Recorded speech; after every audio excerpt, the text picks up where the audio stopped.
Kamarites! Thank you for tuning in. Ako po muli si Josepa dito sa Josepa! Anong latest? Eto nga, dream date ni Maymay Entrata ngayong Valentine's Day. Nilahad. Tinanong nga ni Darren Espanto at AC Bonifacio kung ano ba ang dream date ni Maymay Entrata ngayong Valentine's Day. At sinagot nga ito ni Maymay Entrata ng siguro unang-una masaya na ako kapag kasama ko na yung minamahal ko. At sinagot naman siya ni AC Bonifacio ng masaya ka ngayon. O, diba? Alam na alam ni AC Bonifacio na kasama ni Maymay Entrata ang kanyang special someone sa Canada, kaya ito nasabi ni AC Bonifacio.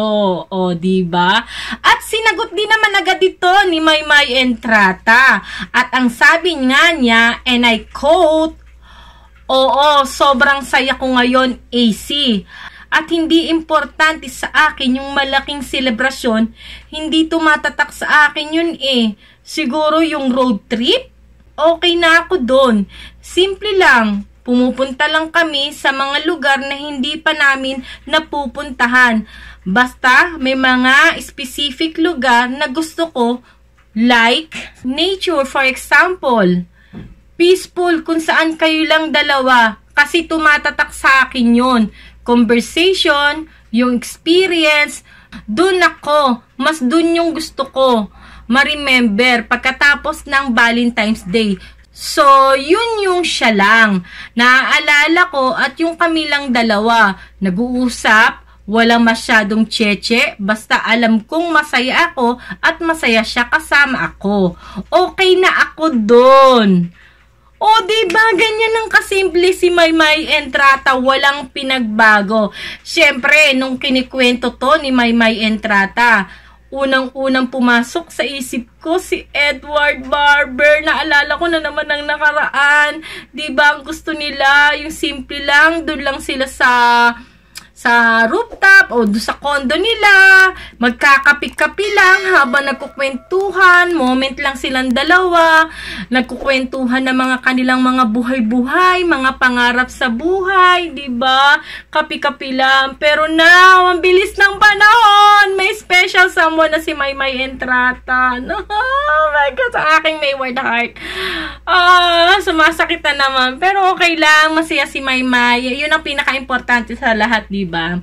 Sa masaya si Maymay, pagdasal na lang natin siya na sana magtagal at sana makamit na niya ang kanyang mga pangarap nang siya'y makabalik na rito matapos na niya ang kanyang pag-aaral sa Canada, nang siya'y makabalik na rito sa Pinas dahil miss na natin sila. Hindi tayo kontento sa I Want ASAP lang. Gusto ulit natin siya makita sa ASAP natin to, lalong makita ang kanyang husay sa pagsayaw at pagkanta ng Ama Kabugera. Sana masundan na ito agad-agad, diba?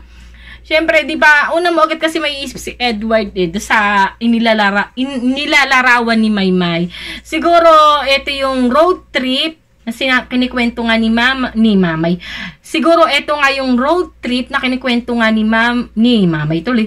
Ito nga yung road trip na kinikwento nga ni Maymay. Siguro, isa ito dun sa Aaron Park sa Canada na pinuntahan nila ng kanyang special someone na ibinahagi din sa atin ni Maymay Entrata, diba? At kahit papaano naman, diba, nag-share pa rin si Maymay ng kaunting clip na nangyayari sa kanyang buhay doon. At kung kailan ba natin siya makikilala ang kanyang special someone na si Aw Aw, siguro coming soon. Ang importante nagpapahapyaw at kahit papaano nagbibigay pa rin ng update sa atin si Maymay Entrata tungkol sa kanyang special someone at kung anong plano nila ngayong darating na Valentine's Day, diba? O ngayon, eto na ulit tayo. Magbigay na ulit tayo ng komento. O sa inyong magbigay na ulit tayo ng komento sa inyong mga comment dito sa aking vlog, 'di ba? Sa aking YouTube channel. Magbasa ngayon tayo ng ilang mga comment ninyo at itatry kong sagutin sa aking kakayahan at ito'y aking opinion lamang, walang sapilitan, ha? Dahil tayo iba't iba ng pananaw sa buhay, ito na naman ako ng kinalakihan, okay?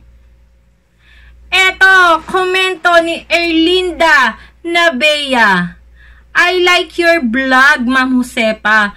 Very real. Not using Mayward Love Team just to please the Mayward fan. O, diba? Ito naman talaga ang aking goal dito sa aking vlog na to, dito sa aking YouTube channel. Nasabihin yung katotohanan, ilahad, diba? Ayokong mambola dahil ayoko ring binobola. Diba? Kung ano yung nakikita ko, noon, nakita nyo naman kung paano ko ipagtanggol ang Mayward 2019, 2020. Nakita nyo kung paano ko pagtanggol ang Mayward kahit na nababash na ako ng kapwa ko solid dahil nga lagi sinasabi na nag-iiwasan na nga o iiwas si Maymay Entrata kay Edward Barber sa I Want ASAP, diba? Pero dahil nga ako'y laging team live at nakikita ko naman off-cam na hindi yun ang nangyayari at very sweet pa rin ang sina Maymay Entrata at Edward Barber off-cam, yun ang pinapakita ko, yun ang pinaglalabang ko dahil yun ang nakikita ko, diba? Nung 2019, 2020 bago mag-pandemic. And then, pumutok ang condo issue ni Edward Barber na nasunda ng official statement ni na Maymay Entrata at Edward Barber na kahit wala ng Mayward ay may Mayward pa rin, 'di ba? Pinaglaban at pinotektahan ko pa rin ang Mayward, pinagtanggol si Edward. Dahil ang opinion ko naman talaga sa condo issue 'yan ay isa lamang yan talagang magbabarkada na nagbabanding, 'di ba? Yan lang talaga yan. Puwera na lang kung talagang madumi ang isip nyo at lahat na lang ipinibigyan nyo ng kahulugan. Siyempre, dumaan din naman ako sa kabataan, 'di ba? May mga anak din akong teenager. Siyempre, banding yan eh. Banding lang yan. Pero ang nangyari kasi kung ano-ano ng malalaswang pumasok na sa mga isip ninyo. Hindi ko alam kung paano nyo naiisip yung mga ganong bagay. 'Di ba? Kasi kung may katotohanan yun, 2022, o may nangyari ba? Muli ba ulit nagkasama itong sino ba ito? Lexi ba to? Ano ba pangalan nito? O, 'di ba? Yun na yung huun at huli nilang pakikita. O, 'di ba? Wala na. O, ngayon may boy pa rin na si Maymay, may special someone na siya. O, ngayon nagti-team live ako sa Zoom ng I Want ASAP. Ng ASAP natin to. Ng I Want ASAP at ASAP natin to. O, sa Zoom, nagti-team live ako. Kahit pa paano, nakikita ko pa rin naman ang behind the scene ng off-cam. Ilang beses ako nag-team live. Okay. Umahawak pa ako sa Mayward, umahawak pa ako kahit anong aking nakikita, naririnig, napapanood sa TV. Diba, nag-hopeful pa rin ako kasi sabi ko nga, isa pa rin naman yung kondong kanilang inuuwian, isa pa rin naman ang kanilang management, ang kanilang manager, isa pa rin naman ang kanilang simbahan, ang kanilang church. Nasa I Want ASAP pa rin sila, kaya hindi ako naniniwala, may Mayward pa rin. Pero nakikita ko na off-cam. Diba, nahihirapan na sila si Edward. Gustong-gusto niya kasama si Maymay. Si Maymay, kitang-kita ko kung paano siya umiwas kay Edward Barber. Yung ba yung may... Kaya minsan di ko naniniwala na utos lang ng management. Kaya umiiwas si Maymay. Secret lang. Paano nyo naiisip na para lang sa private, ganun, di ba? Utos ng management, di sana lalo sila naglambingan, lalo sila naglandian offline and online, di ba? Dahil nakikita ng fan. Pero bakit sila nag-iiwasan? Bakit umiiwas si Maymay kay Edward, di ba? Di sana lalo silang naging sweet. O kung utos ng manager, di ba? Hindi. O kung utos ng ng management, di ba? Hindi eh. Kaya hindi ko talaga maisip. Diba? Kaya mula nun, yung nakikita ko na sila na ganun, unti-unti na akong hindi nagti-team live, naglaylo sa social media, nag-isip na mabuti, syempre, tumahimik sa social media, wag na muna magbasa na kung ano-ano mga post, mga comment, diba? Ngayon, yung katahimikan na yun, dun mo marirealize yung katotohanan. Oh, wait, ako na lang ba yung umaasa na may Mayward pa?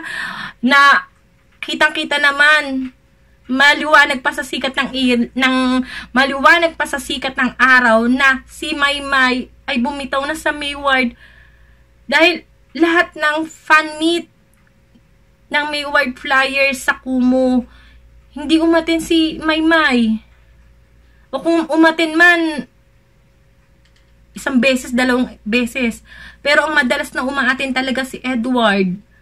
O diba si Edward na lang yung nakikita mo mahawak sa Mayward. Siya na lang yung parang nakikita kong pinaglalaban ng Mayward. Diba lagi siyang may time sa Mayward Flyers.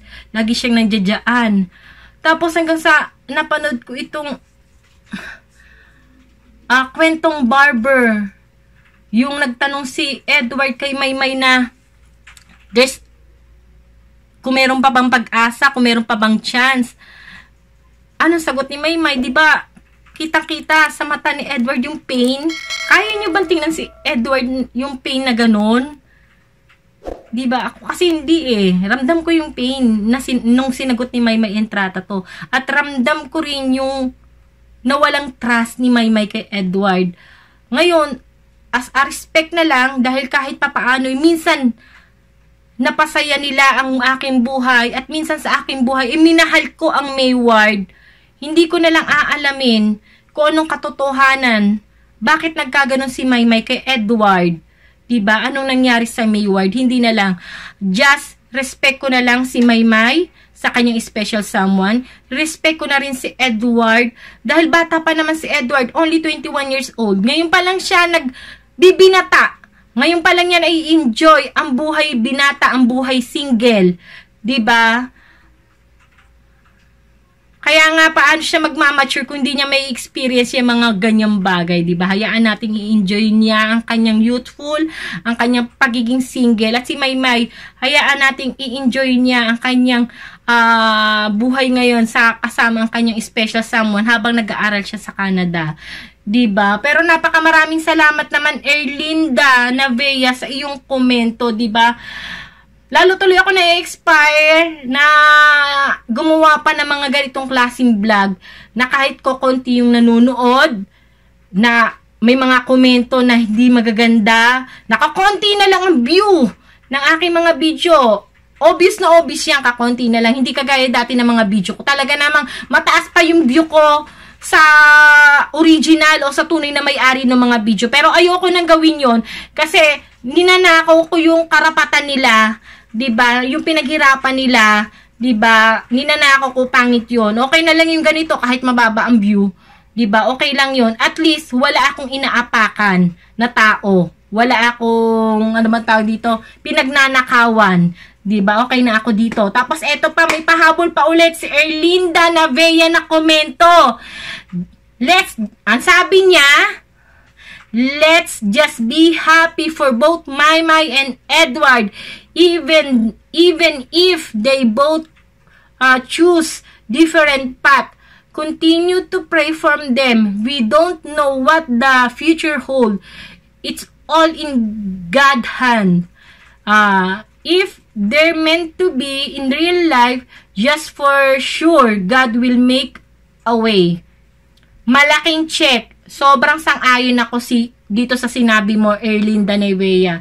Yes, kung mahal natin ang Mayward, diba? Pabayaan muna natin sila sa kanilang mga buhay-buhay. Huwag na nating ipilit. Alam nyo kasi minsan yung sa kagustuhan natin na sila pa rin, diba? Gumagawa na tayo ng storya, ng kwento. Diba na kahit isipin mo, kahit gustuin ko rin, na sana nga, oo, totoo nga yung mga nababasa ko, yung ibang nakikita ko sa YouTube na mga vlog, na si Edward pumupunta ng Canada, na hinatid pa ni Edward si Maymay sa Canada, na dinadalaw ni Edward si Maymay sa Canada, na si Edward ang special someone ni Maymay, diba? Sana nga, pero hindi yun ang realidad ng buhay eh. Diba? Kung si Edward talaga yung special someone ni Maymay Entrata na talagang tinatago niya sa private life niya, bakit kailangan pa sabihin ni Maymay Entrata na ang kanyang special someone ay wala sa showbiz? Bakit kailangan niya sabihin na si Edward Barber at Donnie Pangilingan ay friend lang niya? Diba? Eh, official love din si Maymay at saka si Edward. Bakit kailangan pa nilang itago? Diba? Tapos, yung pupunta si Edward sa Canada, sa Germany nga, hindi makapunta si Edward Barber sa papa niya, sa lolo niya. Na ilang taon na, 2 taon na, 3 taon na, hindi sila nakikita ng papa niya. Pero hindi siya nakakapunta ng Germany. Bakit? Kasi nga, di ba may mga protocol? O, ngayon lang naman February na wala yung protocol o nagbago na yung protocol na wala ng quarantine. Di ba? Yung mga fully vaccinated. Kumbaga, pagdating mo, pwede ka nang umuwi, di ba? Tapos, doon ka sa bahay ninyo magka-quarantine ng 3 to 7 days. O, tapos, antay lang yung resulta, ganyan-ganyan. Yung mga hindi pa vaccinated, yun lang ang mga ika-quarantine pagdating ng airport. Ngayon lang, February 1 nangyari yun, di ba? Kailan ba umalis si Maymay? January. O, kahigpitan pa nung mga panahon na yon, kasagsagan, may mga red, may mga orange, may mga yellow na alert, may mga country pang pinagbabawalang pumunta rito sa Pilipinas, 'di ba? May mga bansa pang mga nakaban dahil nga sa sobrang taas ng COVID. Kaya paano nga makakaalis si Edward? At ito pa, isa pa. Nanonood ba kayo ng mga vlog ng mga celebrity na pumupunta sa ibang bansa? 'Di ba? Kagaya ni na Alex Gonzaga. Nanonood ba kayo ng vlog niya? Nandoon. No, nagpunta sila ng ibang bansa. Nakita nyo, pagdating nila rito, quarantine agad sila. Yung sinasabi nyong hindi na kailangan mag-quarantine, may nagkomento rito na hindi na daw kailangan ng quarantine. Si Poblacion Girl ka ba? Kilala mo ba si Poblacion Girl? Yung hindi nag-quarantine. Ano ngayon nangyari, di ba? Noong January, hindi siya nag-quarantine. January ba? December. December, hindi siya nag-quarantine. Pagdating niya ng airport, diretso sa hotel. Pagkagaling niya sa hotel, nung gabi, gumimik agad. Nagpunta ng poblasyon sa Makati. Nag-spread ngayon siya ng virus, nag-spread ngayon siya ng COVID, di ba? Ang daming nahawa. Kaya doon sa nagsasabing hindi kailangan ng quarantine, ewan ko sa inyo, marunong pa kayo sa batas. Ako araw-araw nanonood ng balita, nito lang February, bumaba o medyo tinanggal na yung quarantine, pero para lang yun sa mga fully vaccinated. Nito lang February, di ba? Hahanapin ko yung komentong yon. Papakita ko sa inyo. Eto. Huling komento na aking babasahin at sasagutin. Eto. Sabi ni Nina Divine. Ganon din naman si Edward. Masaya na without Maymay. Kaya nagwala kahit sino-sino na lang ding kasama niya sa labas. Mga kasama niya nga, kumakain sa labas, mga babae na ka-churchmate niya. Kaya nga di niya nagawang ipaglaban si Maymay dahil yon ang gusto niya. Ang makawala sa love team nila ni Maymay at magawa ang gusto niyang gawin. Oh my gosh. Kailan mo siya nakitang gumagala na puro babae kasama niya? Karamihan nga, lalaki kasama niya. Kung may kasama man silang babae, minsan, asawa pa nung kasama niya. Diba? O kaya girlfriend pa nung kasama niya. Ano ba naman ito? Tapos, anong sabi niya? Kaya nga, di niya nagawang ipaglaban si Maymay. Dahil yun ang gusto. Hindi niya nagawang ipaglaban. Napanood mo ba yung kwentong Barber? Nag-guess niya si Maymay Entrata. In-interview niya, tinanong niya kung meron pa bang isang pagkakataon. Di ba sa kwentong Barber, binasag siya ni Maymay. Alam mo ba kung gaano kasakit yung sinagot ni Maymay doon? Nakita mo ba yung mukha ni Edward?